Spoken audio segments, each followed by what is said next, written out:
Hi guys, Joel from Artisti Coffee Roasters here. Today we're going to be talking about the Brewista Artisan 600ml variable temperature kettle.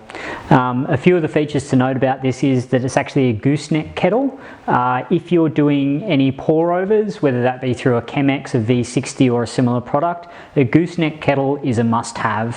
It helps you just control the flow a lot more precisely and also be able to pour in the correct position.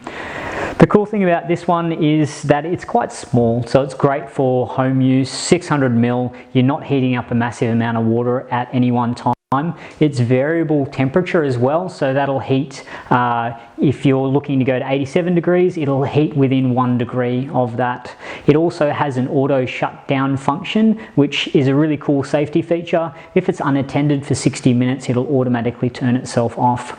I've been using the Brewista Kettle at home and also in our brew bar at Artisti for the last year and a half, and I found it to be a really great durable product with beautiful wood grain finishing, a glass touchscreen base, and all the features that you would expect of a high-end temperature adjustable kettle. If you want to grab yourself one of these kettles, you can find them on our website. Thanks so much for watching. Make sure you like this video, post a comment below, subscribe to our channels. Thanks for watching. Have a great day.